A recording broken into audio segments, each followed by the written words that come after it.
Dear friends, in this video we are going to discuss about engineering ethics.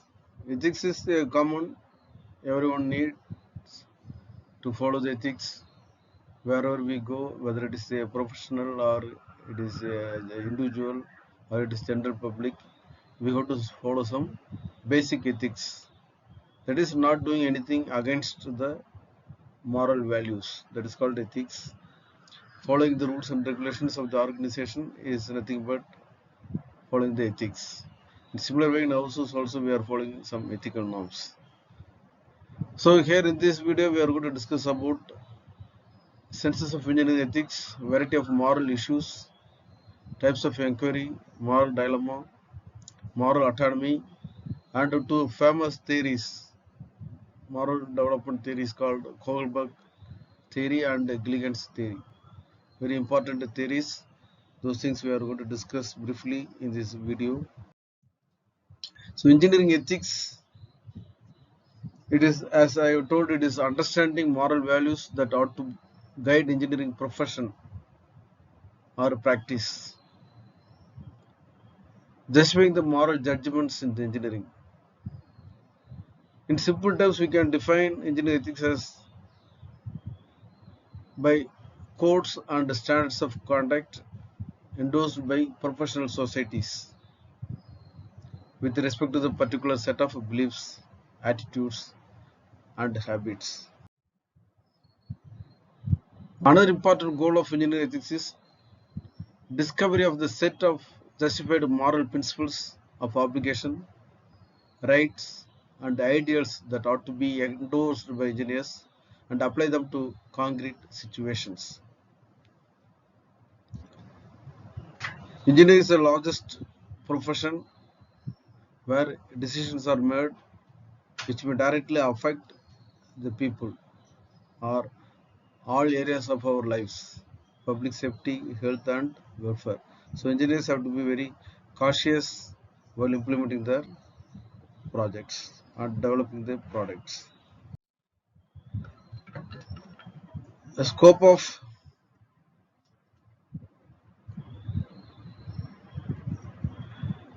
ethics of the workplace, which involves the co-workers and the employees in an organization. So here we are going to see the variety of moral issues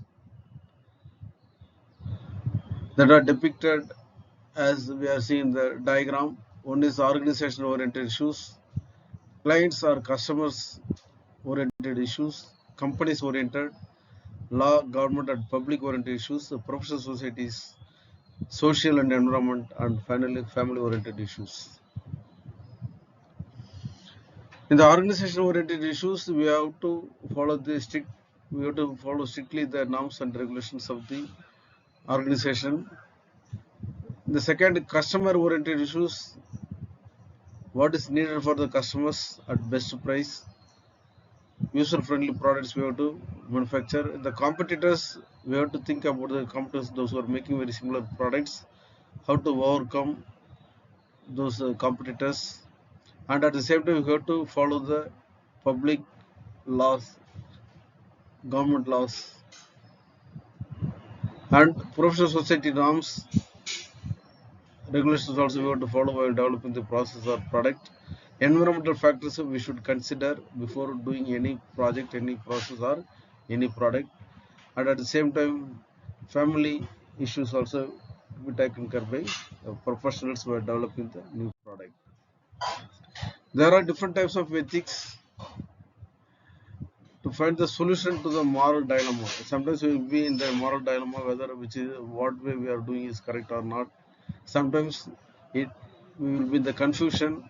To overcome those confusion and dilemma, we are having three types of inquiry: normative, conceptual, and factual inquiry.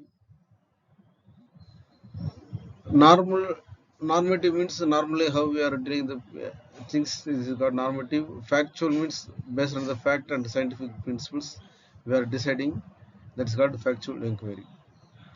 What is moral dilemma? It is a situation in which two or more obligations, duties, rights, goods, or ideals come into conflict with each other. We will not be in a position to find out which is correct, which is wrong. That is called moral dilemma. So to discuss in deep, there are two different theories developed by Lawrence Kohlberg and Carol Gilligan, moral development theories. The Kohlberg theory says that he started with three levels of moral development: pre-conventional, conventional level, and post-conventional level. There are three stages in the Kohlberg theory.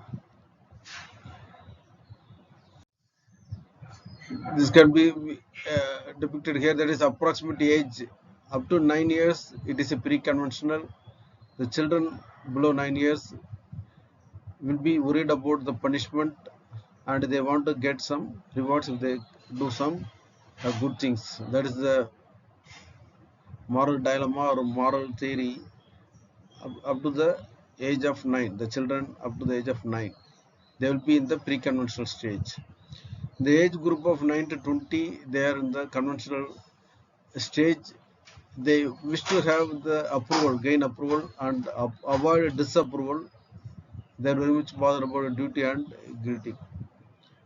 Last one is 20 plus age. That is called post-conventional. They will agree upon rights. They will give more importance for the moral status. That is, they are in the matured state.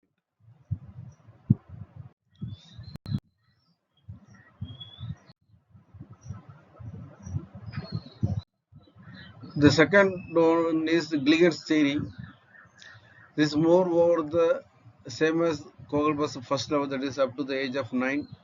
The behavior of the children will be same as given by the Kohl.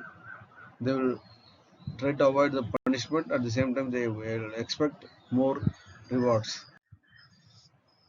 Here we are seeing the differences between Kohlberg and Gilligan's. The Kohlberg is based on men-based theories, whereas Gilligan is based men and women. Men give importance to moral value, whereas in the Gilligan's theory, they are saying that women always want to keep up the personal relationship with all the persons involved in the situation. That is the difference, main difference between the Kohlberg and Gilligan. Ethics of rules and rights followed by the Kohlberg, whereas Gilligan, women give attention to circumstances leading to critical situation rather than rules. This is context oriented issues. So these are the important two theories we have discussed. Thank you for watching the video.